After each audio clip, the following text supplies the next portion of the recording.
Bloomberg Audio Studios. Podcasts, radio, news. This set of rules is here with us for 5 years, so it's not about the first race or two, it's about the next 5 years.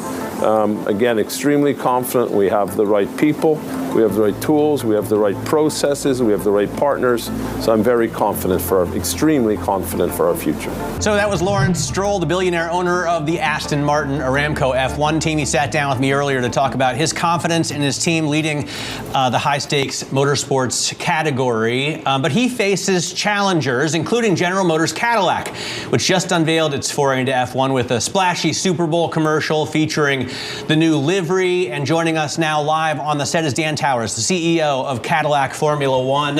And this is a high-stakes league here, Dan.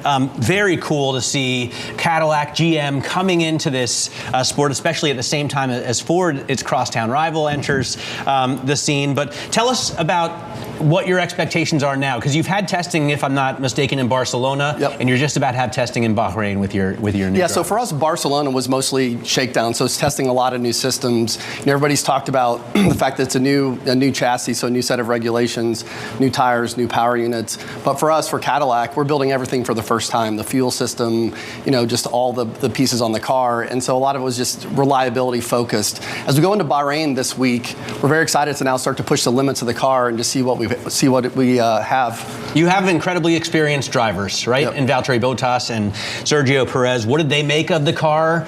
And, what kind of feedback did you get from those superstars? Well, I think some of their feedback's similar to the other drivers. There's a lot less load under the set of regulations on this car, which just means there's less downforce. The car's going to feel a little slippier to drive.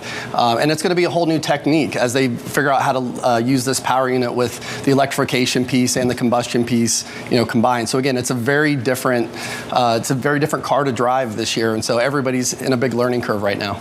And I mean, to that point, to that learning curve, you're a newcomer in this space. I know that you've said previously that you want to be America's team in F1. And I wonder, what you see that looking like if your vision is actualized. So it's really leaning into a new fan base. If you think about the success that Drive to Survive has had, or F1 the movie, which just crushed every record, it's created a lot of F1 curious fans in the U.S. And that was really the thought behind the Super Bowl commercial. It's a big stage, and we wanted to get to people that don't maybe consume F1 every day. If I want to speak to the diehard motorsport fan, it's very easy to.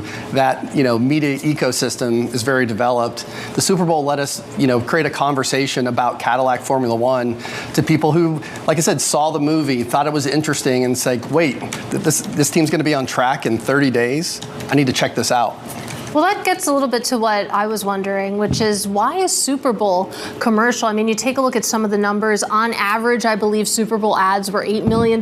We heard some reports that they got to $10 million for 30 seconds. I mean, why was it important to sort of have your debut at the Super Bowl, so to speak? Yeah, it's really just that big audience. I think it's also just, it's this cultural moment in sports. The Super Bowl has become so much, about the ads as much as the game, depending who you talk to.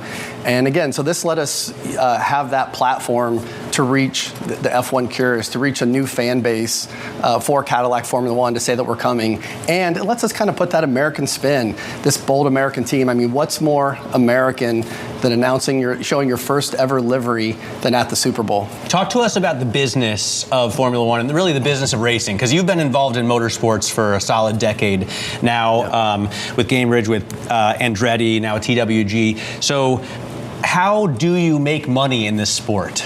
Well, it starts with growing a fan base, which was job number one with the Super Bowl commercial, building up the fan base, and then, taking those metrics and reaching out to sponsors and building up that piece. And so it's, you have a marketing machine. I mean, really, when you think about today's modern F1, you've got the team, maybe you have a power unit company. You need to have a media company inside your Formula One team as well, because you're marketing to the world, you're creating content, you're drawing in eyeballs, interest, you're storytelling, you're doing all those things to create commercial value for the team, and that's essential in today's Formula One. By the way, Checo and Bottas are perfect for that. They're absolutely Valtteri perfect. Is an amazing storyteller in his own right. What was your strategy when you grouped these brands together? Because I see like an American heritage line here through Jim Beam and Tommy Hilfiger, for example.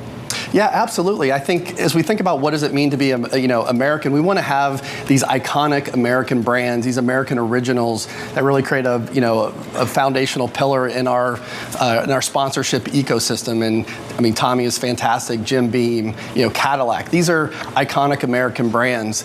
And so Formula One's a global business, so we're going to want to have non-American brands on the car as well. But we definitely want to have those bona fides set up where we're anchored in these iconic American brands. What do you make of the sort of win on Sunday, sell on Monday mantra from the 50s and 60s? I mean, GM is getting in a big way back into racing, not just in F1. I went to Le Mans with Mark Royce and crew and watched their hypercar there, which was amazing to see. But they also have, vehicles that nobody else can produce right now. They have a supercharged V8 with a stick and the CT5V Blackwing. So I'm really pumped about their offerings.